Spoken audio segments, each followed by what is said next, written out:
Connection চাই থকাৰ বাবে ধন্যবাদ। ষ্টুডিঅ'ত মই আস্থা বেগম বহুকেইটা গুৰুত্বপূৰ্ণ বাতৰিৰে আগবঢ়াইছোঁ আজিৰ প্ৰাইম নিউজ। প্ৰথমে চাওঁ আহক কেইবাটাও গুৰুত্বপূৰ্ণ বাতৰি আজি দখল কৰা শিৰোনাম। ডিব্ৰুগড় চহৰত মুখ্যমন্ত্ৰী হিমন্ত বিশ্ব শৰ্মাই কেইবাখনো বনাক্ৰান্ত ঠাই পৰিদৰ্শন কৰি সমস্যা সমাধানৰ কথা অৱগত কৰাৰ লগতে টেঙাখাটৰ দিহিং নদীৰ বাঢ়নি পানীয়ে ছিঙা মথাউৰি পুনৰ নিৰ্মাণৰ বাবে বৃহৎ প্ৰকল্পৰ ঘোষণা। ডিব্ৰুগড়ত কাৰাবন্দী অমৃতপাল সিঙৰ 4 দিনৰ পেৰেল মঞ্জুৰ, 10টা চৰ্ত সাপেক্ষে সাংসদ পদৰ শপত গ্ৰহণ। অইল ইণ্ডিয়া লিমিটেডে 4টাকৈ বিভাগৰ কাৰ্যালয় নয়ডালৈ স্থানান্তৰ কৰাৰ ষড়যন্ত্ৰৰ অভিযোগত আস্থাৰ তীব্ৰ প্ৰতিবাদ ধৰ্মঘট। জাননী নিদিয়াকৈ শতাধিক নিৰাপত্তা কৰ্মীক বৰ্খাস্তকৰণক লৈ নামৰূপ তাপবিদ্যুৎ প্ৰকল্পত নিৰাপত্তা কৰ্মীৰ তীব্ৰ প্ৰতিবাদ। এতিয়া বিতং বাতৰি। ডিব্ৰুগড়ত মুখ্যমন্ত্ৰী ডক্টৰ হিমন্ত বিশ্ব শৰ্মাৰ কৃত্ৰিম বানপানী পৰিদৰ্শন। চহৰখনত অতি ব্যস্ত পথ এইচ ৰোড আৰু মহালয়া ৰোডত নিজেই একাঠু পানীত নামি সাধাৰণ নাগৰিকৰ সমস্যাৰ বুজ ল'লে মুখ্যমন্ত্ৰীগৰাকীয়ে। ডিব্ৰুগড়ত মুখ্যমন্ত্ৰী ডক্টৰ হিমন্ত বিশ্ব শৰ্মাৰ কৃত্ৰিম বানপানী পৰিদৰ্শন। চহৰখনৰ অতি ব্যস্ত পথ এইচ ৰোড আৰু মহালয়া ৰোডত নিজে একাঠু পানীত নামি সাধাৰণ নাগৰিকৰ লগত মত বিনিময় কৰি সমস্যাৰ বুজ ল'লে।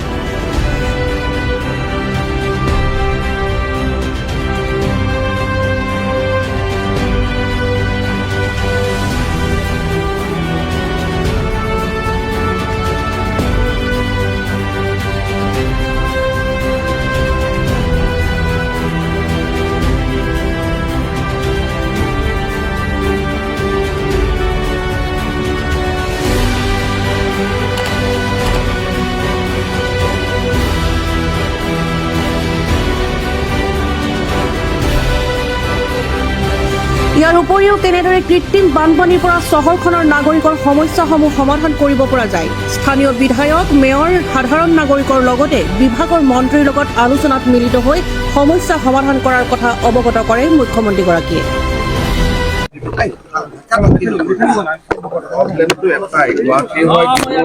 যদি নদীৰ বেদটো উঠি যায় তেতিয়া পাম তাম একো কাম নোহোৱা হৈ যায় নহয়। এতিয়া আমি যিটো চেঁচা হৈ পানীটো ওলোৱা তাৰ কাৰণে এইটো আৰু অলপ ইণ্টেনচিফাই কৰিব লাগিব। ছাৰ, যিটো মুখ্য নলা আছে নগৰ সুৰক্ষা নলা, ছাৰ সেইটো যথেষ্ট আবদ্ধ হৈ আছে, দখল আছে ছাৰ, সেইটো কাৰণে পানীবোৰ আমাৰ নলাটো শেষত গৈ সৰু হৈ গৈছে, তাত বহুত জাবৰ সোমাইছে। এই অঞ্চলতো হৈছে গোটেই জাবৰ আছে আৰু নালাটোৰ দুইফালে এসময়ত এইটো 10 ফুট ডাঙৰ নলা আছিল, এতিয়া নলাটো সৰু হৈ গ'ল, দুইফালে বিল্ডিং বনি গ'ল। এতিয়া ইয়াত সমস্যাটো এইটোৱে যে আমি ৰাজনীতি কৰা মানুহ হিচাপে যে একেবাৰে ঘৰ তৰ ভাঙি ড্ৰেইন চাফা কৰি দিয়ক তেনেকুৱা এটা সিদ্ধান্ত ল'ব সাহসো নাথাকে। কাৰণ মানুহে তেতিয়া আকৌ বিল্ডিঙত থকা মানুহখিনি আহি কান্দি পেলাই আমাকে ক'ব যে আমি থাকিব ক'ত ঘৰ পাওঁ। গতিকে তেনেকুৱা জটিল সমস্যা কিছুমান হয়।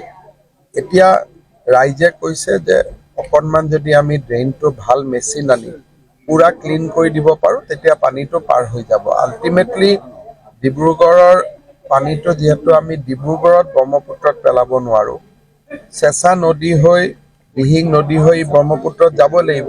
কিন্তু এইবাৰ আমাৰ কাৰণে দুৰ্ভাগ্য এইটোৱে যে দিহিং বা চেঁচা বা ব্ৰহ্মপুত্ৰ গোটেইকেইটা ৰাইজিং ট্ৰেণ্ডত আছে। সেইকাৰণে মই ভাবোঁ যে আৰু এদিন দুদিনৰ এটা কষ্ট থাকিব, কিন্তু ড্ৰেইনটো চাফা কৰাৰ কাৰণে যি ইকুইপমেণ্ট আনি কৰিব পাৰি মই চেষ্টা কৰিম। ড্ৰেইনবিলাক বহুত নিৰ্মাণ কৰা হ'ল, গ্ৰেডিয়েণ্টটো বোলে সমস্যা হৈছে বহুত ঠাইত। ইয়াত চাওক, ৰাইজে মোক যিটো কৈ আছে যে গ্ৰেডিয়েণ্টৰ কৈও একেবাৰে মুখত বহুত বেছি আৱৰ্জনা জমা হৈ আছে আৰু আৱৰ্জনাখিনি চাফা কৰিবই পৰা নাই বুলি কৈছে। গতিকে অকণমান গ্ৰেডিয়েণ্টৰ অসুবিধা নে মুখত আৱৰ্জনাবিলাকে ক্লগ কৰি দিছে, গোটেইখিনি আমি চাব পাৰিম যেতিয়া পানীটো কমি যাব। ছাৰ, এগ্ৰেছিভ পদক্ষেপ লওঁ, আমি সহায় কৰিম ছাৰ। হ'ব, মই আহিছোঁ চাবৰ কাৰণে, প্ৰশান্ত ফুকনো আছে, আমি যিমান পাৰোঁ ডিব্ৰুগড়ৰ ৰাইজক সহায় কৰাৰ ড্ৰেইনবিলাক বনালে কিন্তু টুকুৰা টুকুৰ, এডোখৰত জইন নাই, এডোখৰত জইন হৈছে, সেইখিনি আৰু এবাৰ আমি ৰিভিউ লৈ ল'ব পাৰিম।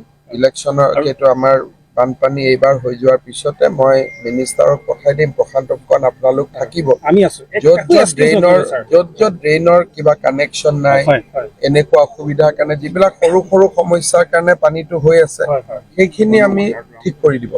অধিকাংশ নলাই আচলতে পানী ওপৰৰ পৰা তললৈ বৈ নাযায়, সমানকৈ ৰৈ থাকে ছাৰ। এই কনষ্ট্ৰাকশ্যনৰ সময়ত যেতিয়া দিয়া হয় তেতিয়া তদাৰক আচলতে সেই অভিযন্তাজনে বা সংশ্লিষ্ট বিভাগৰ কৰ্তৃপক্ষ নকৰে। গোটেই দিনবিলাক ৰাতি বনাই চোৱা মানুহ নাথাকে ছাৰ।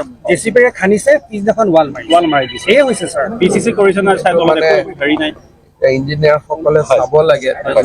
কেৱল ওপৰে ওপৰে ছাৰ ফিটা মাৰে, ইমান মিটাৰ হ'ল আৰু হাতত দিছম ৰাষ্ট্ৰীয় ঘাইপথত ছাৰ এতিয়াও ভয়ংকৰ পৰিস্থিতি। আপোনালোকে চাব, ৱাটাৰ ৰিচোৰ্চ ডিপাৰ্টমেণ্টৰ মথাউৰি এইবাৰেই কম ভাঙিছে, গতিকে এইবাৰ আৰু যিবিলাক মথাউৰি ভাঙিছে সেইবিলাক আমি বনোৱা দিনৰ মথাউৰিও নহয়। গতিকে ইনডাইৰেক্টলি যদি নিজৰ দেউতাকক নিজে গালি পাৰে মই কি কৰিম? সেইটোতো আৰু মোৰ হাতত কোনো উপায় নাই। যদি মই মোৰ দেউতাক গালি পাৰোঁ, যিকেইটা মথাউৰি বনি আছে, যিকেইটা মথাউৰি ভাঙিছে, তাত আমি হাত লগোৱা মথাউৰি নহয়, কংগ্ৰেছৰ দিনত বনা মথাউৰি। এতিয়া কোনোবাই যদি নিজৰ দেউতাকক গালি গালাজ কৰে মইনো কি কৰিব পাৰোঁ? সেইটোতো মোৰ হাতত উপায় নাই। ডিব্ৰুগড়ৰ পৰা জয় ইছলামৰ ৰিপৰ্ট, AM টেলিভিজন। নামৰূপ তাপবিদ্যুৎ প্ৰকল্পত অব্যাহত আছে নিৰাপত্তা কৰ্মীৰ প্ৰতিবাদ। জাননী নিদিয়াকৈ শতাধিক নিৰাপত্তা কৰ্মীক বৰ্খাস্তকৰণক লৈ তীব্ৰ প্ৰতিক্ৰিয়া। এই পৰ্যন্ত প্ৰতিবাদস্থলীত উপস্থিত হোৱা নাই কৰ্তৃপক্ষ তথা কোনো মন্ত্ৰী বিধায়ক। অসম শক্তি উৎপাদন নিগমৰ অধীনৰ অসমৰ বিভিন্ন প্ৰকল্পসমূহত নিয়োজিত 160জন বৰ্ষী উচ্চ নিৰাপত্তা কৰ্মীক কোনো জাননী নিদিয়াকৈ চাকৰিৰ পৰা বৰ্খাস্তকৰণক লৈ আজিও অব্যাহত আছে প্ৰতিবাদ। আমাক কৰ্মসংস্থাপন পুনৰ ঘূৰাই দিয়ক। এপিজিচিৰ দুৰ্নীতি নচলিব। মধ্যভোগী কোম্পানীৰ শোষণ দুৰ্নীতিৰ পৰা মুক্ত কৰক। 1 জুলাই তাৰিখৰ পৰা চাকৰিৰ পৰা বৰ্খাস্ত কৰা নিৰাপত্তা কৰ্মীসকলে আজি পৰ্যন্ত ভোকে পিয়াহে নামৰূপ তাপবিদ্যুৎ কেন্দ্ৰত অব্যাহত ৰাখিছে প্ৰতিবাদ। বিগত প্ৰায় 17-18 বছৰকাল প্ৰকল্পত নিয়োজিত হৈ থকা নিৰাপত্তা কৰ্মীসকল বৰ্তমান সময়ত হৈ পৰিছে অসহায় আৰু নিৰুপায়। আমাক এই মধ্যভোগী কোম্পানীৰ পৰা সম্পূৰ্ণ আঁতৰাই APGCL পোনপটীয়া ব্যৱস্থা গ্ৰহণ কৰিব লাগে।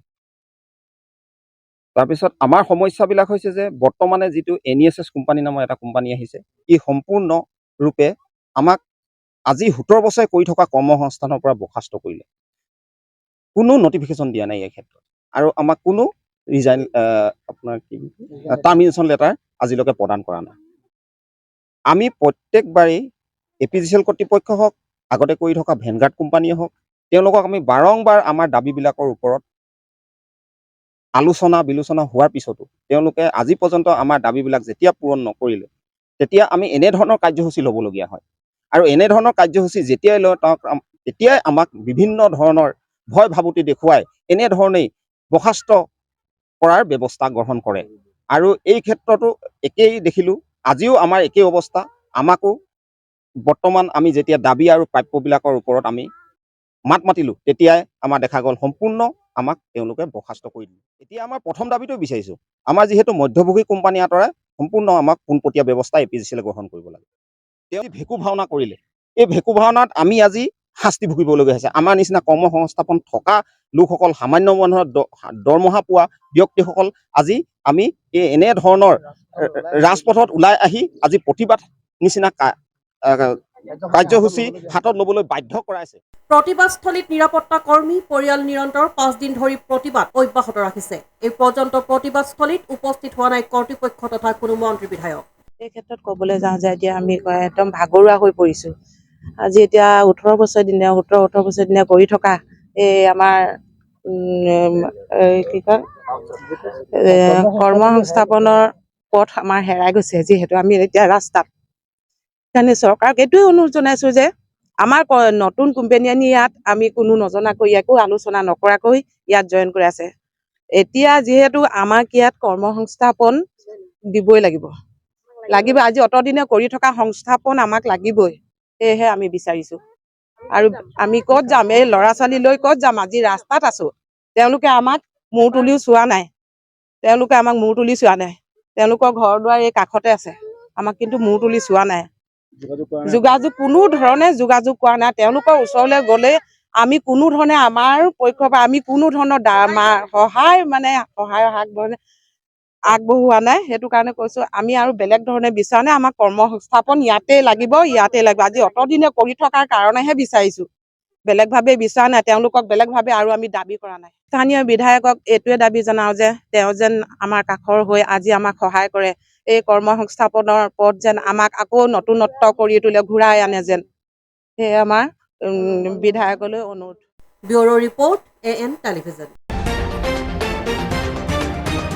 ডিব্ৰুগড়ৰ কেন্দ্ৰীয় কাৰাগাৰত বন্দী হৈ থকা অমৃতপাল সিঙে পঞ্জাৱৰ খাদুৰ চাহেব সমষ্টিৰ পৰা লোকসভা নিৰ্বাচনত প্ৰতিদ্বন্দ্বিতা আগবঢ়াই বিপুল ভোটত জয়লাভ কৰাৰ পাছত শপত গ্ৰহণৰ উদ্দেশ্যে আজি ডিব্ৰুগড়ৰ আৰক্ষীয়ে 8খন বাহনেৰে অমৃতপাল সিঙক নিৰাপত্তাসহ মোহনবাৰী বিমানবন্দৰৰ বায়ুসেনাৰ আস্থানলৈ লৈ যায়। কাহিলী পুৱা 4 বজাত ডিব্ৰুগড়ৰ কেন্দ্ৰীয় কাৰাগাৰৰ পৰা অমৃতপাল সিঙক লৈ যোৱা হয়। বগা ৰঙৰ চাৰ্ট, ক'লা বৰণৰ লং পেণ্ট আৰু কমলা ৰঙৰ পাগুৰি মাৰি অমৃতপালে ডিব্ৰুগড়ৰ কেন্দ্ৰীয় কাৰাগাৰৰ ভিতৰৰ পৰা প্ৰায় পুৱা 3:52 আৰক্ষীৰ বাহনত বহে আৰু 4 বজাৰ লগে লগে কাৰাগাৰৰ ভিতৰৰ পৰা বাহনসমূহ ওলাই গৈ মোহনবাৰী বিমানবন্দৰৰ বায়ুসেনাৰ বিশেষ এলেকাত প্ৰৱেশ কৰে। পঞ্জাৱ আৰু ডিব্ৰুগড়ৰ আৰক্ষীৰ 8খন বাহনেৰে অমৃতপাল সিঙক নিৰাপত্তাসহ প্ৰথমে লৈ যোৱা হয় মোহনবাৰী বিমানবন্দৰৰ বায়ুসেনাৰ আস্থানলৈ। তাৰ পাছতে বায়ুসেনাৰ বিশেষ বিমানযোগে অমৃতপালক পোনপটীয়াকৈ দিল্লীলৈ লৈ যোৱা হয়। NSAৰ অধীনত গ্ৰেপ্তাৰ হৈ ডিব্ৰুগড়ৰ কেন্দ্ৰীয় কাৰাগাৰত বন্দী হৈ থকা অমৃতপালৰ 4 দিনৰ পেৰল মঞ্জুৰ কৰা হৈছিল। আজিৰ পৰা সেই পেৰলৰ সময় আৰম্ভ হৈছে। এই সময়ছোৱাৰ ভিতৰতে অমৃতপালে বিশেষ 10টা চৰ্ত সাপেক্ষে নিজৰ সাংসদ পদৰ শপত ল'ব পাৰিব। ডিব্ৰুগড়ৰ কেন্দ্ৰীয় কাৰাগাৰত বন্দী হৈয়ে অমৃতপালে পঞ্জাৱৰ খাদুৰ চাহিব সমষ্টিৰ পৰা শেহতীয়া লোকসভা নিৰ্বাচনত প্ৰতিদ্বন্দ্বিতা আগবঢ়াই বিপুল ভোটত জয়লাভ কৰে। তাৰ পাছতে কাৰাবন্দী অমৃতপালৰ সাংসদ পদৰ শপত গ্ৰহণৰ প্ৰক্ৰিয়াক লৈ ব্যাপক চৰ্চা আৰু উৎকণ্ঠাৰ সৃষ্টি হৈছিল। অৱশেষত অমৃতসৰৰ জিলা দণ্ডাধীশৰ নিৰ্দেশনাত অমৃতপালৰ 4 দিনৰ পেৰল মঞ্জুৰি দিয়া হয়। এই সময়ছোৱাৰ ভিতৰতে অমৃতপালে শপত গ্ৰহণ কৰি উভতি আহিব লাগিব। ডিব্ৰুগড়ৰ পৰা জয় ইছলামৰ ৰিপৰ্ট AN টেলিভিজন। এইখিনিতে সময়তে চমু বাণিজ্যিক বিৰতিৰ পাছত কেইবাটাও গুৰুত্বপূৰ্ণ বাতৰিলৈ পুনৰ উভতিম। চাই থাকক AN টেলিভিজন। আপোনাৰ সপোনৰ বিয়াখন মনৰ পচন্দৰ মতে সজাই তুলিব পৰাকৈ সকলো ধৰণৰ সা-সুবিধা ইয়াতে পাব। মণ্ডপ সাজ-সজ্জাৰ সকলো সুবিধাৰ উপৰিও খাদ্য আৰু পুৰোহিতৰ সুবিধাও ইয়াতে পাব। গৃহলক্ষ্মী হোটেল এণ্ড বিবাহ ভৱন, খনিকৰ চাৰিআলিৰ সমীপত ৰাষ্ট্ৰীয় ঘাইপথৰ কাষতে অৱস্থিত। সকলো ধৰণৰ আধুনিক সা-সুবিধা থকা হোটেল ৰুমৰ ব্যৱস্থাও আমাৰ ইয়াত আছে। আমাৰ যোগাযোগৰ ঠিকনা 9435034868 আৰু 9101314076। গৃহলক্ষ্মী হোটেল এণ্ড বিবাহ ভৱন।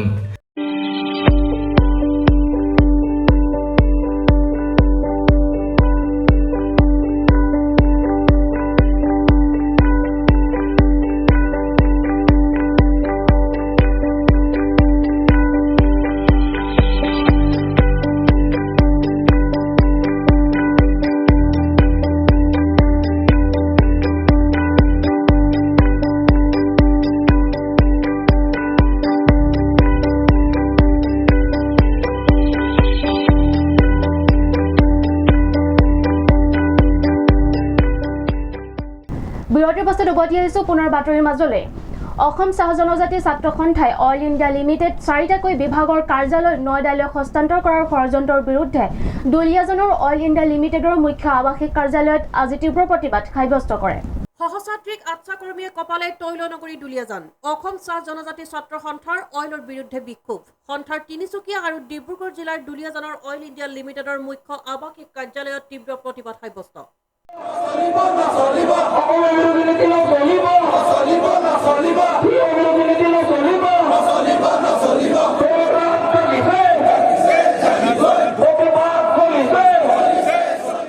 অইল ইণ্ডিয়া লিমিটেডে 4টাকৈ বিভাগৰ কাৰ্যালয় নয়দালৈ হস্তান্তৰ কৰাৰ ষড়যন্ত্ৰৰ বিৰুদ্ধে আচ্ছাৰ প্ৰতিবাদ। ইয়াৰ উপৰি জিলা দুখনত চাহ বাগিচা উচ্ছেদ সম্পূৰ্ণৰূপে বন্ধৰ দাবী আচ্ছাৰ আৰু অইল ইণ্ডিয়াত নিযুক্তিৰ ক্ষেত্ৰত চাহ জনগোষ্ঠীৰ বাবে 30% সংৰক্ষণ কৰাৰ দাবী। লক্ষণীয়ভাৱে আজি মুখ্যমন্ত্ৰী হিমন্ত বিশ্ব শৰ্মাই ডিব্ৰুগড় জিলাত উপস্থিত হোৱা সময়ছোৱাত জিলাখনত আচ্ছাই তীব্ৰ বিক্ষোভ প্ৰদৰ্শন কৰাটো বিশেষ তাৎপৰ্য বহন কৰিছে। আটছাৰ কেন্দ্ৰীয় সমিতিৰ নেতা লাজাৰ নন্দই অইল ইণ্ডিয়া আৰু বিজেপি চৰকাৰৰ বিৰুদ্ধে উদ্যত্ত ভাষণ প্ৰদান কৰা পৰিলক্ষিত হয়। আপোনালোকে গম পাইছে যে অইল ইণ্ডিয়া লিমিটেডে আচলতে অসম বিৰোধী যি কাৰ্যপন্থা হাতত লৈছে, আমি অসম ছাত্ৰ সন্থাৰ তাৰ ঘোৰ বিৰোধিতা কৰিছো। আৰু যিহেতু অইল ইণ্ডিয়া লিমিটেডে অসম তথা অসমীয়া বিৰোধী যি চক্ৰান্ত তেওঁলোকে অব্যাহত ৰাখিছে, আমি কোনো কাৰণত ছাত্ৰ সন্থাই সহ্য কৰিব পৰা নাই। আৰু আমি অইল ইণ্ডিয়া আপোনালোকৰ মাধ্যমৰ যোগেদি আমি ক'ব বিচাৰিছো যে আপোনালোকে যি অসম বিৰোধী যি কাৰ্যপন্থা লৈছে অতি সোনকালে প্ৰত্যাহাৰ কৰাৰ কাৰণে আমি দাবী জনাইছো। অন্যথা ছাত্ৰ সন্থাই কিন্তু তীব্ৰতৰ হৈ আন্দোলন গঢ়ি তুলিব। আৰু আমি বিশেষভাৱে আমি ছাত্ৰ সন্থাই বিগত সময়ছোৱাত অইল ইণ্ডিয়া লিমিটেডক চাহ বাগিচা অধিকৃত অঞ্চলসমূহত আচলতে তেওঁলোকে যি ধৰণে বাগিচা উচ্ছেদ কৰিছে তাৰ প্ৰতিবাদত আমি বহুত কাৰ্যসূচী হাতত লৈছো। কিন্তু অইল ইণ্ডিয়া লিমিটেডে কোনো ধৰণৰ চাহ জনগোষ্ঠী তথা চাহ বাগিচা অঞ্চলসমূহত কোনো ধৰণৰ উন্নয়নমূলক কাম নকৰাত আমি ক্ষোভিত হৈছো। আমি অইল ইণ্ডিয়া লিমিটেডক এটা কথা স্পষ্ট কৰি দিব বিচাৰিছো যে অসম বিৰোধী কাৰ্যৰ পৰা আপোনালোকে বিৰত থাকক, চাহ বাগিচা উচ্ছেদ কৰা বন্ধ কৰক। আৰু চাহ বাগিচা অঞ্চলসমূহত যিহেতু আপোনালোকৰ অইল অচিএছ আছে, আপোনালোকে চাহ জনগোষ্ঠীৰ ৰাইজৰ কাৰণে সংস্থাপনৰ ব্যৱস্থা গ্ৰহণ কৰিবৰ কাৰণে আমি দাবী জনাইছো। আৰু দ্বিতীয় কথা হৈ গ'ল, আমি এই বিষয়ত অইল ইণ্ডিয়া লিমিটেডৰ বিৰুদ্ধে আমি বিভিন্ন সময়ত আমি যিহেতু ধাৰাবাহিক আমি কিছুমান কাৰ্যসূচী লওঁ, তেতিয়া অসম চৰকাৰে আমাক হস্তক্ষেপ কৰে, প্ৰশাসনে আমাক হস্তক্ষেপ কৰে। আৰু প্ৰশাসনে এটা কথা আমাক সদায় ভাবুকি দি আহিছে যে আপোনালোকৰ যদি অইলৰ বিৰুদ্ধে ক্ষতি কৰে তেতিয়াহ'লে আমি কিন্তু আপোনালোকৰ ওপৰত আইনগত ব্যৱস্থা গ্ৰহণ কৰিম। আমি এটা কথা আপোনালোকৰ মাধ্যমৰ যোগেদি আমি প্ৰশাসনক ক'ব বিচাৰিছো যে আমাৰ এডোখৰ থাকিবলৈ মাটি নাই আৰু আপোনালোকে আমাৰ কি সম্পত্তি জব্দ কৰিব, এই কথাটো আপোনালোকৰ পৰা আমি আপোনালোকৰ মাধ্যমৰ যোগেদি অইল ইণ্ডিয়াক ক'ব বিচাৰিছো। আমি বাগিচাত আমাৰ মা দেউতাসকলে কাম কৰিছে, আমি বাগিচাত থাকো, আমাৰ থাকিবলৈ মাটি এডোখৰ নাই। কিন্তু এই মাটিডোখৰ কিন্তু আপোনালোকে অইল ইণ্ডিয়া লিমিটেডে যি ধৰণে উচ্ছেদ কৰি কিনে আপোনালোকে অইল স্থাপন কৰিছে, আমি আপোনালোকৰ অইল বিৰোধী আমি নহয়, কিন্তু এটা ইণ্ডাষ্ট্ৰি ধ্বংস কৰি আচলতে এটা ইণ্ডাষ্ট্ৰি উন্নত কৰাৰ কাৰণে যদি এই মানুহখিনিক আপোনালোকে ক্ষতি কৰি আছে, এই মানুহখিনি কিন্তু যোনদিনা সজাগ আৰু সচেতন হ'ব। আৰু নিশ্চিতভাৱে আজিৰ পৰা আমি ছাত্ৰ সন্থাই কিন্তু স্পষ্ট কৰি দিছো আপোনালোকৰ মাধ্যমৰ যোগেদি অইল ইণ্ডিয়াক যে আজিৰ পৰা আপোনালোকে অইল ইণ্ডিয়া লিমিটেডে বাগিচাত যদি বাগিচা উচ্ছেদ কৰিব যায় তাৰ প্ৰত্যাহ্বান সন্মুখীন হ'বলৈ আপোনালোকে সাজু হৈ থাকক। আমাৰ ছাত্ৰ সন্থা প্ৰতিগৰাকী কৰ্মকৰ্তাই সাজু হৈ আছে। মাননীয় মুখ্যমন্ত্ৰী ডাঙৰীয়াকো আমি ক'ব বিচাৰিছো যে আপোনালোকে চাহ জনগোষ্ঠী বিৰোধী যি স্থিতি, আপোনালোকক স্পষ্টকৈ কৈছো মাননীয় মুখ্যমন্ত্ৰী ডাঙৰীয়াক, আপোনালোকে এটা সুব্যৱস্থা গ্ৰহণ কৰক চাহ জনগোষ্ঠীৰ উন্নয়নৰ স্বাৰ্থত। আৰু যি অসম বিৰোধী চক্ৰান্ত যি অইল ইণ্ডিয়া চলাইছে তাৰ বিৰুদ্ধে মাননীয় মুখ্যমন্ত্ৰী এটা উন্নতৰ ব্যৱস্থা কৰিবৰ কাৰণে আমি আহ্বান জনাইছো। দিলীপ চাহৰ সহযোগত Surajit Gogoi report AN television. Dibrugarh পৌৰ নিগম অন্তৰ্ভুক্ত 14 নম্বৰ ৱাৰ্ডত আজি পৌৰ নিগমৰ মেয়ৰ চৌকত পাত্ৰৰ তৎপৰতাত বানাক্ৰান্তৰ মাজত বান সাহায্য বিতৰণ জিলা প্ৰশাসনৰ। সম্প্ৰতি সমগ্ৰ ৰাজ্যত বানে সকলো তছনছ কৰিছে। বানত সৰ্বশান্ত হৈছে বানাক্ৰান্ত, যাৰ কাৰণে সম্প্ৰতি তেওঁলোকক সহায়ৰ প্ৰয়োজন আহি পৰিছে। আগবাঢ়ি আহিছে জিলা প্ৰশাসন। ডিব্ৰুগড়ত বানাক্ৰান্তসকলৰ মাজত বান সাহায্য বিতৰণ। ডিব্ৰুগড় পৌৰ নিগম অন্তৰ্ভুক্ত 14 নম্বৰ ৱাৰ্ডত বানাক্ৰান্তৰ মাজত বান সাহায্য বিতৰণ। কৃত্ৰিম বানে সকলো লোককে বিধ্বস্ত কৰাৰ পিছত বহু সংখ্যক লোকক আজি বান সাহায্য বিতৰণ কৰে জিলা প্ৰশাসনে। পৌৰ নিগমৰ মেয়ৰ চৈকত পাত্ৰৰ তৎপৰতাত সাহায্য সামগ্ৰী বিতৰণ কৰে। আমাৰ মেয়ৰ ছাৰ ইয়াতে ডিব্ৰুগড়ত আজি প্ৰথম হ'ল, আমাৰ ভালে লাগিছে শুনি কিনে কথাটো। কিন্তু এই বিপদৰ সময়ত যে তেওঁ আমাক সাহায্য কৰিছে এটুয়ে बहुत डांगर कथा। सर पहले से ही अच्छा है सर, जब चेयरमैन नहीं बना था ना तब से हम लोग का बच्चा लोग को बिना फीस का ही देखता है। हम लोग सर के लिए बहुत अच्छा पाया है, जो सर चेयरमैन बना हम लोग को बहुत सुविधा करता है सर। চাউল, দাইল, নিমখ, তেল, মমবাতিৰ লগতে অন্যান্য সামগ্ৰী বিতৰণ কৰে। হয়, জিলা প্ৰশাসনক মই ধন্যবাদ জনাইছোঁ। জিলা প্ৰশাসনে এই ডিব্ৰুগড় যে আৰ্টিফিচিয়েল ফ্লাড হৈছে, য'ত মানে মানুহখিনি য'ত এফেক্টেড হৈছে তেওঁলোকক সাহায্য দিবলৈ আগবাঢ়ি আহিছে, তেওঁলোকে ৰেচন দিছে। ইনফেক্ট প্ৰত্যেকটো ডিব্ৰুগড়ৰ প্ৰত্যেকটো ৱাৰ্ডতে দিয়া হৈছে, বহুত ধুনীয়াকৈ হৈ আছে। প্ৰত্যেকটো ৱাৰ্ডৰ ৱাৰ্ড কাউন্সিলৰক তেওঁলোকে লিষ্ট বনাইছে, লিষ্ট মতে দিয়া হৈছে। আৰু লিষ্টৰ বাহিৰেও যদি কোনোবা থাকি গৈছে তেওঁলোকক দিয়া হৈছে ফ্লাড এফেক্টেড এৰিয়াত। আৰু যিখিনি বস্তু দিয়া হৈছে ৰাইজে বহুত ভাল পাইছে। আকৌ যিখিনি বস্তু থাকি গৈছে, বহুতে থাকি গৈছে বুলি শুনিছোঁ এতিয়া প্ৰত্যেকটো ৱাৰ্ডত, যদি থাকি গৈছে তেওঁলোকক আকৌ দিয়া হ'ব বুলি জিলা প্ৰশাসনৰ ফালৰ পৰা জনোৱা হৈছে আৰু আমাৰ ৱাৰ্ড কাউন্সিলৰসকলক আকৌ এটা লিষ্ট দিবলৈ কোৱা হৈছে। আৰু মোৰ ৱাৰ্ডত 14 নম্বৰ ৱাৰ্ডত যোৱাকালি গধূলি দিয়া হ'ল, কিছুমান থাকি গৈছিলে কাৰণে এতিয়া এইখিনি আজি আকৌ কমপ্লিট কৰিবলৈ হৈছে। পানীৰ সমস্যা, খাদ্য সমস্যা, আপোনালোকৰ ফালৰ পৰা কেনেকুৱা নিৰীক্ষণ কৰা হৈছে? হয়, নিৰীক্ষণটো আমাৰ পৌৰসভাৰ ফালৰ পৰা তেনেকৈ নিৰীক্ষণ হিচাপে লোৱা হোৱা নাই, কিন্তু যিখিনি আমাৰ পষ্ট ফ্লাড পিৰিয়ড যোনটো কোৱা হয়, 3 দিন আগত অলপ ৰ'দ দিছিলে, তেতিয়া পানী ওলাই যোৱাৰ পিছত যিখিনি চাফ চিকুণ কৰিব লাগে আমি কৰিলোঁ। ব্লিচিং পাউডাৰো দিয়া হৈছে চেপিএন ৰোডৰ আৰু এইফালে আপোনাৰ এই চিং চেপৰিৰ ফালে। আকৌ বৰষুণ দিলে বৰষুণটো শুকাই যোৱাৰ পিছত আমি এইখিনি ব্যৱস্থা ল'ম আৰু। হয়, মাননীয় মুখ্যমন্ত্ৰী ডাঙৰীয়া আজি আমাৰ যোৱাকালি ডিব্ৰুগড়ত আহিছে, আজি তেওঁ আমাৰ পৰিদৰ্শন কৰিলে, বিশেষকৈ HS ৰোড ৰাণীচুটি মন্দিৰৰ ওচৰত তেওঁ আহিছিলে। তেওঁ কিছুমান কথা কৈ গৈছে যাতে ডিব্ৰুগড়ৰ এইটো চাওক, মই মেয়ৰ হিচাপে কৈছোঁ আমাৰ এইটো পাৰ্মানেণ্ট চলিউশ্যন লাগে। প্ৰত্যেকবাৰ পানী হ'ব, বৰষুণ দিব আৰু ডিব্ৰুগড় পানীত ডুবি যাব, এইটো মানে আজি ইমান মানে এডভান্স টেকন'লজিৰ যুগত এইটো মানে একচেপ্টেবল নহয়। আমাৰ ফালৰ পৰা আমি মিউনিচিপালিটিৰ ফালৰ পৰা চেষ্টা কৰিম। মাননীয় মুখ্যমন্ত্ৰী ডাঙৰীয়া আহিছে, আমাৰ আগৰ চিফ মিনিষ্টাৰ সোণোৱাল ডাঙৰীয়াও কেইদিনমান আগতে এইটো ভিজিট কৰি গৈছে।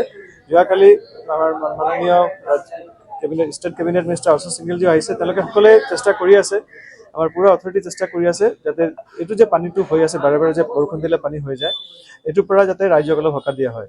আৰু ইলেক্ট্ৰিচিটি যোনটো কাটি থোৱা হৈছে, তেওঁলোকে মানুহৰ যিহেতু জীৱন মৃত্যুৰ এটা প্ৰব্লেম হৈ যায়, সমস্যা এটা হৈ যায়, সেইকাৰণে তেওঁলোকে কানেকশ্যনটো কাটি থৈছে। য'ত য'ত ACB APDCL কানেকশ্যনটো দিব পাৰে তাত দিছে। যিখিনি এতিয়ালৈকে দিয়া নাই, মানিছোঁ বাৰু 7 দিন 8 দিন হৈ গৈছে, কিন্তু আৰু এটা ঘটনা আপোনালোকে গম পায় যে প্ৰথম দিনা বানপানীৰ দিনা এজন মানুহে সম্পূৰ্ণ কেন্দ্ৰৰ টিচাৰ এজন এক্সপায়াৰ কৰিছে ইলেক্ট্ৰিচিটি হৈ পেলাই। সেইকাৰণে কোনো তেনেকুৱা ৰিস্কটো লোৱা নাই। মই য'ত কাৰেণ্টটো অহা নাই, ডিব্ৰুগড়ৰ চাগে বেছি নাই, 11-12টা জেগাত আছে, তেওঁলোকক আৰু অকণমান ধৈৰ্য ধৰিব কম, মানে ৰিস্কটো নোলোৱাকৈ যাতে সকলোৱে পাৰ হৈ। ডিব্ৰুগড়ৰ পৰা আইনুলৰ সহযোগত জয় ইছলামৰ ৰিপৰ্ট AN টেলিভিছন। এখন ৰেলৱে ব্ৰিজে বিপদ মাতিছে পৰ্বতজোৰাৰ এখন গাঁৱৰ 8টাকৈ দৰিদ্ৰ পৰিয়াললৈ। উল্লেখ্য যে প্ৰতি বছৰে বানপানীৰ তীব্ৰ গৰাখহনীয়াত বিস্তৰ ক্ষতিসাধন হোৱাৰ ফলত ৰেলৱে বিভাগৰ উত্তৰ পূৰ্বাঞ্চলৰ ঊৰ্ধ্বতম কৰ্তৃপক্ষক বাৰম্বাৰ অভিযোগ দিয়া স্বত্তেও কোনো ধৰণৰ গুৰুত্ব নিদিয়াৰ অভিযোগ উত্থাপিত হৈছে। এখন ৰেলৱে ব্ৰিজে বিপদ মাতিছে পৰ্বতজোৰাৰ এখন গাঁৱৰ 8টাকৈ দৰিদ্ৰ পৰিয়ালক। বাঁহেৰে গৰাখহনীয়া প্ৰতিৰোধৰ চেষ্টা গাঁওবাসীৰ। দৃষ্টি আকৰ্ষণ কৰিবনে ৰঙিয়াস্থিত ৰেলৱে বিভাগৰ মুখ্য কাৰ্যালয়ৰ বিষয়া BTR চিফ প্ৰমোদ বড়োৰ লগতে পৰ্বতজোৰা মহকুমা আয়ুক্ত দেৱজ্যোতি গগৈ। শেহতীয়াকৈ BTR কোকৰাঝাৰ জিলাৰ পৰ্বতজোৰা মহকুমাৰ বগৰীবাৰী আঙাৰকাটা প্ৰথম খণ্ডগাঁৱৰ NFR ৰেলৱে নং 259 ব্ৰিজৰ পশ্চিম দিশত এইবাৰৰ প্ৰলয়ংকাৰী বানপানীয়ে গাঁওখনত তীব্ৰ গৰাখহনীয়াৰ সৃষ্টি কৰিছে।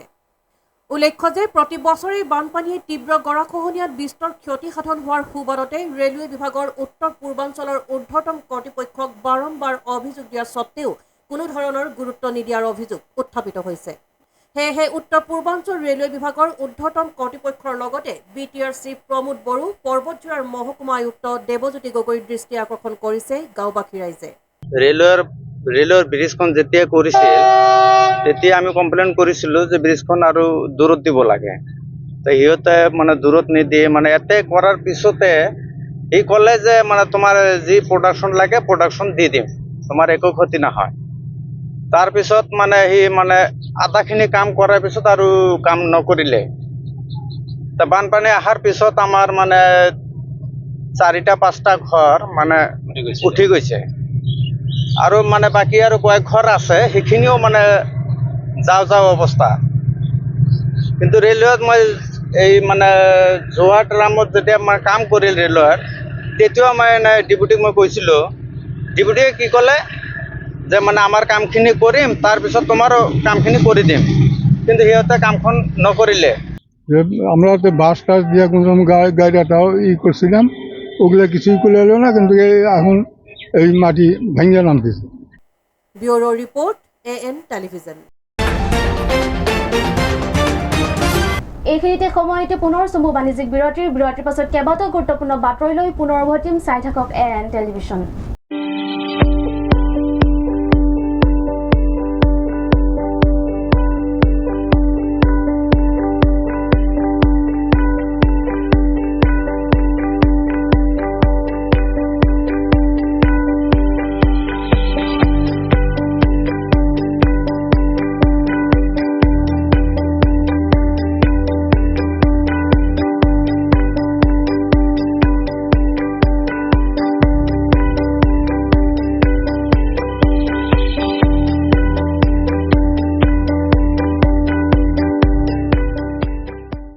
আপোনাৰ সপোনৰ বিয়াখন মনৰ পচন্দৰ মতে সজাই তুলিব পৰাকৈ সকলো ধৰণৰ সা-সুবিধা ইয়াতে পাব।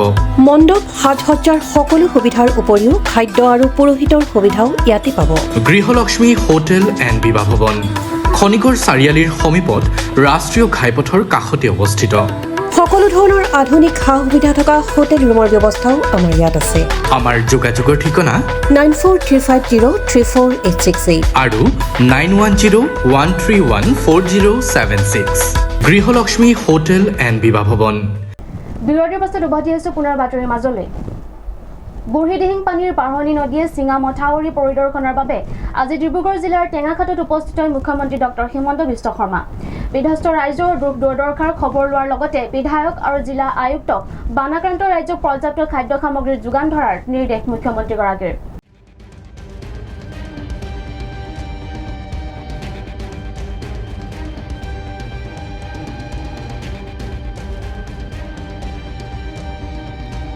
ডিব্ৰুগড় জিলাৰ টেঙাখাটত মুখ্যমন্ত্ৰী ডক্টৰ হিমন্ত বিশ্ব শৰ্মা। টেঙাখাটৰ ঘুমতালত দিহিং নদীৰ বাঢ়নি পানীয়ে চিঙা মথাউৰি পৰিদৰ্শন ডক্টৰ হিমন্ত বিশ্ব শৰ্মাৰ।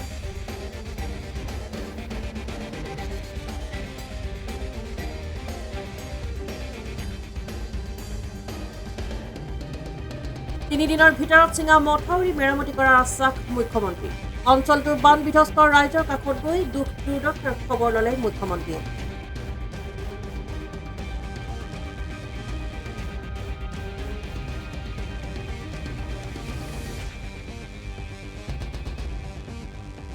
বানাক্ৰান্ত ৰাজ্যক পৰ্যাপ্ত খাদ্য সামগ্ৰী যোগান ধৰিবলৈ নিৰ্দেশ বিধায়ক আৰু জিলা আয়ুক্তক। বুঢ়ীদিহিং নদীৰ মথাউৰি পুনৰ নিৰ্মাণৰ বাবে বৃহৎ প্ৰকল্প লোৱা বুলি ঘোষণা মুখ্যমন্ত্ৰী ডক্টৰ হিমন্ত বিশ্ব শৰ্মাৰ। বানপানীয়ে গুমতালত মথাউৰিটো ভাঙি পেলাই তাৰ ফলত ৩০-৩১খন গাঁও বিস্তৰভাৱে ক্ষতিগ্ৰস্ত হৈছে। মই ভঙা মথাউৰি অংশটো চালোঁ। জলসম্পদ বিভাগক মই নিৰ্দেশ দিছোঁ যাতে অহাকালিৰ পৰাই ভঙা মথাউৰিটো মেৰামতি কৰা জিঅ' বেগেদি মেৰামতি কৰা আৰম্ভ কৰে, যাতে মানুহৰ মাজত যোগাযোগটো হয় ৰিলিফ মেটেৰিয়েল আমি লৈ যাব পাৰোঁ।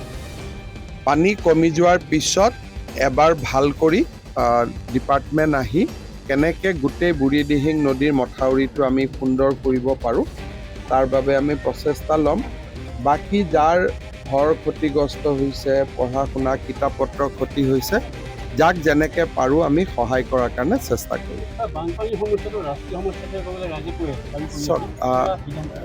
ৰাষ্ট্ৰীয় সমস্যাটো ক'লে নহ'ব, আমাক টকা পইচা লাগে মথাউৰি বনাবৰ কাৰণে। গতিকে আমি টকা পইচাই আমাক লাগে। কেন্দ্ৰীয় চৰকাৰক আমি বিচাৰি আছোঁ, ৱৰ্ল্ড বেংক, ADB আমাক সকলোৱে দিছে আৰু সেইকাৰণে এইবাৰ মথাউৰি ভঙাৰ পৰিমাণটো বহুত কম। বুঢ়ীদিহিং নদীৰ মথাউৰিৰ ওপৰত আমি ADBৰ পৰা খুব ডাঙৰ প্ৰকল্প এটা অলৰেডি স্বীকৃতি হৈছে। গতিকে সেই প্ৰকল্পটোৰ কামো অহা এবছৰৰ ভিতৰত আৰম্ভ হ'ব। মই এটাই কথা ক'ম, এই সময়ত ৰাজনীতি কৰা উচিত নহয়। 2004 চনত 350 মথাউৰি একেলগে ভাঙি গৈছিলে। গতিকে আজিতো আমাৰ ইয়াত বহুত লিমিটেড হৈ আছে। যিসকলে বানপানীৰ সময়তো, দুৰ্যোগৰ সময়তো ৰাজনীতি কৰিব খোজে, মোৰ তেওঁলোকৰ ওপৰত মোৰ কোনো ইয়াত মই ৰাজনৈতিক বিতৰ্ক বা বাক বিতণ্ডা কৰিব খোজা নাই। মথাউৰি ব্ৰহ্মপুত্ৰৰ বাঢ়নি পানীত কেতিয়াবা মথাউৰি ভাঙে। ৰাইজৰ দুখ দুৰ্দশাৰ লগত আমি থিয় দিব লাগে, মানুহক সহায় কৰিব লাগে।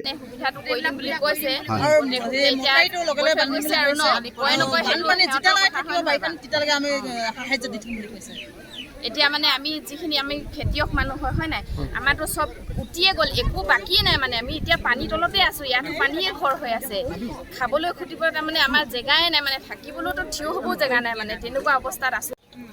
আমি বিধায়কে চাব নগ'ল, এই মুঠাই জিঙা চাই গুচি গ'ল। গাঁৱৰ মানুহ কেনেকৈ আছে, বিধায়কে কেলে চাব নগ'ল? বিধায়কে কেলে চাব নগ'ল? বিষয়া নগ'ল, আমাৰ এইজন চাব নগ'ল। আৰক্ষী বিষয়া ইমান আছে, কেলে চাব নগ'ল? বুঢ়া বুঢ়ী মানুহ আছে, মোৰ বান্ধজন নাই, মোৰ ল'ৰা ছোৱালী দুটা আছে, আমি এইবোৰ কৰিব পানীত এনেকৈ থাকিলোঁ। কেলে চাব নগ'ল? আমি বিধায়কে কেলে চাব নগ'ল? আমি বৰ দুখ পাইছোঁ মনতে। আমি বিধায়ক চাব নোযোৱা ক'লো, CM এতিয়া কি কয় বিধায়কক? আমি বিধায়ক নোযোৱাৰ কাৰণে আমি বহুতে দুখ পাইছে গাঁৱৰ মানুহ। দুলীয়াজানৰ পৰা Surajit Gogoi report, AN television. শুকুৰবাৰে ডিব্ৰুগড়ৰ বিজেপি জিলা কাৰ্যালয়ত অনুষ্ঠিত হয় 9 ৰূপত গঠিত হোৱা ভাৰতীয় জনতা পাৰ্টিৰ ডিব্ৰুগড় জিলা চাহ মৰ্চাৰ চিনাকি পৰ্ব সভা। উক্ত সভাত জিলা চাহ মৰ্চাৰ কেইবাজনো নবীন প্ৰবীণ নেতা কৰ্মী উপস্থিত থাকে। ডিব্ৰুগড়ত বিজেপি জিলা চাহ মৰ্চাৰ চিনাকি পৰ্ব সভা অনুষ্ঠিত। কিছুদিনৰ আগতে 9 ৰূপত গঠন হোৱা ভাৰতীয় জনতা পাৰ্টিৰ ডিব্ৰুগড় জিলা চাহ মৰ্চাৰ চিনাকি পৰ্ব সভাখনি শুকুৰবাৰে বিজেপি জিলা কাৰ্যালয়ত অনুষ্ঠিত হৈ যায়। উল্লেখ্য যে ৰাজ্য চৰকাৰৰ চাহ জনজাতি আৰু আদিবাসী কল্যাণ বোৰ্ডে জাৰি কৰা জলপানীৰ বিজ্ঞাপন উদ্দেশ্যে অনুষ্ঠিত কৰা হয় এই সভাখনি। উক্ত সভাত জিলা চাহ মৰ্চাৰ কেইবাজনো নবীন প্ৰবীণ নেতা কৰ্মী উপস্থিত থাকে। যিহেতু আজি ডিব্ৰুগড় জিলা চাহ জনগোষ্ঠী মৰ্চাই আমাৰ চিনাকি পৰিচয় সভা আমি আহ্বান কৰিছিলোঁ। আমি যিহেতু নতুনকৈ কমিটিখন গঠন কৰা আজি বেছি দিন হোৱা নাই, তাৰ কাৰণে আমি চিনাকি পৰিচয় সভা আহ্বান কৰিছিলোঁ। আৰু আজিৰ এই সভাৰ উদ্দেশ্য হৈছে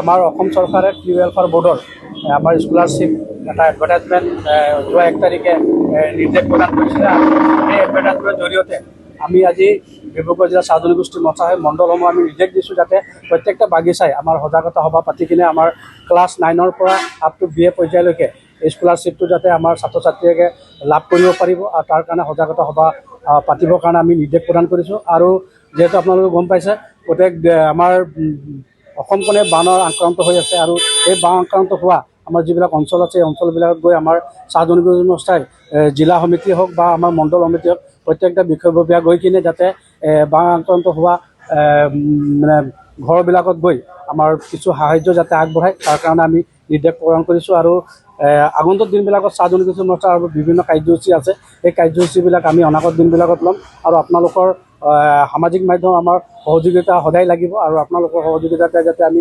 সুন্দৰকৈ যাতে আমি ৰাইজক হকে যাতে কাম কৰিব পাৰোঁ তাৰ কাৰণে আমি আজি এই কাৰ্যসূচী হাতত লৈছোঁ। ধন্যবাদ। নিয়ম নীতি আপোনাৰ কাষ্ট চাৰ্টিফিকেট লাগিব। আমাৰ স্কুলত যিটো স্কুলত 9ত পঢ়িছে এই প্ৰিন্সিপালজনে তেখেতে লিখি দিব লাগিব যে তেখেতে 9ত পঢ়িছে, সেইখন চাৰ্টিফিকেট লাগিব। আপোনাৰ মাৰ্কশ্বিট লাগিব, সেইখিনি প্ৰক্ৰিয়া আছে। আমাৰ ফটো লাগিব, আৰু এইটো অনলাইন জৰিয়তে আপোনাৰ এইটো আবেদন কৰিব পাৰিব আমাৰ ছাত্ৰ ছাত্ৰীবিলাকে। ডিব্ৰুগড়ৰ পৰা জয়ৰ সহযোগত আইনুল আহমেদৰ ৰিপৰ্ট AN টেলিভিজন। আজিৰ শেষৰটো বাতৰি। মুখ্যমন্ত্ৰী হিমন্ত বিশ্ব শৰ্মাৰ নিৰ্দেশ মৰ্মে অসম চৰকাৰৰ কৃষি বিভাগৰ মন্ত্ৰী অতুল বৰাই বৃহস্পতিবাৰে নগাঁও জিলাত উপস্থিত হৈ জিলাখনৰ সামগ্ৰিক বান পৰিস্থিতিৰ বুজ লোৱাৰ লগতে বানপীড়িত লোকসকলক সময়মতে সাহায্য প্ৰদানত কোনো ধৰণৰ হেমাহি নকৰিবলৈ নিৰ্দেশ দিয়ে। মুখ্যমন্ত্ৰী ডক্টৰ হিমন্ত বিশ্ব শৰ্মাৰ নিৰ্দেশ মৰ্মে অসম চৰকাৰৰ কৃষি বিভাগৰ মন্ত্ৰী অতুল বৰাই বৃহস্পতিবাৰে নগাঁও জিলাত উপস্থিত হৈ জিলাখনৰ সামগ্ৰিক বান পৰিস্থিতিৰ বুজ লোৱাৰ উদ্দেশ্যৰে নগাঁও জিলা আয়ুক্ত কাৰ্যালয়ৰ সভাকক্ষত এখন পৰ্যালোচনা সভাত অংশগ্ৰহণ কৰে। অতুল বৰাই জিলা আয়ুক্তক জিলাখনৰ বৰ্তমানৰ বানপানীয়ে বিশেষভাৱে ক্ষতিগ্ৰস্ত কৰা জনসাধাৰণৰ ক্ষয় ক্ষতিসমূহৰ সহায় সাহায্যসমূহ অহা 15 আগষ্টৰ পূৰ্বে যাতে লাভ কৰে সেয়া সুনিশ্চিত কৰাৰ নিৰ্দেশ দিয়াৰ লগতে বানপীড়িত লোকসকলক সময়মতে সাহায্য প্ৰদানত কোনো ধৰণৰ হেমাহি নকৰিবলৈও নিৰ্দেশ দিয়ে। লগতে সংশ্লিষ্ট প্ৰতিটো বিভাগক এই সময়ছোৱাত সজাগ আৰু সতৰ্ক হৈ থাকিবলৈ নিৰ্দেশ দিয়ে যাতে বানত ক্ষতিগ্ৰস্ত লোকসকল কোনো ধৰণৰ অসুবিধাৰ সন্মুখীন নহয়। তেওঁ কৃষিভূমিত হোৱা ক্ষতি, পশু খাদ্য যোগান আৰু পশু চিকিৎসা আদিৰো পৰ্যালোচনা কৰে। পিছত ব্ৰহ্মপুত্ৰ বাঢ়নী পানীৰ কবলত পৰা জিলাখনৰ চামগুৰি ৰাজহ চক্ৰৰ অন্তৰ্গত 2 নং ভোৰবন্ধা আৰু লাওখোৱা জাতীয় বিদ্যালয়ত সাহায্য শিবিৰত উপস্থিত হৈ আশ্ৰয় লৈ থকা বানত ক্ষতিগ্ৰস্ত লোকসকলৰ সৈতে মত বিনিময় কৰে। News desk AN television. আজিৰ প্ৰাইম নিউজ ইমানেই আছিল। আজভাগ আজিলৈ ইমানতে বিদায় দিয়ক। অধিক বাতৰিৰ বাবে চাই থাকক AN টেলিভিজন। নমস্কাৰ। আপোনাৰ সপোনৰ বিয়াখন মনৰ পচন্দৰ মতে সজাই তুলিব পৰাকৈ সকলো ধৰণৰ সা সুবিধা ইয়াতে পাব। মণ্ডপ সাজ সজ্জাৰ সকলো সুবিধাৰ উপৰিও খাদ্য আৰু পুৰোহিতৰ সুবিধাও ইয়াতে পাব। গৃহলক্ষ্মী হোটেল এণ্ড বিবাহ ভৱন, খনিকৰ চাৰিআলিৰ সমীপত ৰাষ্ট্ৰীয় ঘাইপথৰ কাষতে অৱস্থিত। সকলো ধৰণৰ আধুনিক সা সুবিধা থকা হোটেল ৰুমৰ ব্যৱস্থাও আমাৰ ইয়াত আছে। আমাৰ যোগাযোগৰ ঠিকনা 9435034868 আৰু 9101314076। গৃহলক্ষ্মী হোটেল এণ্ড বিবাহ ভৱন।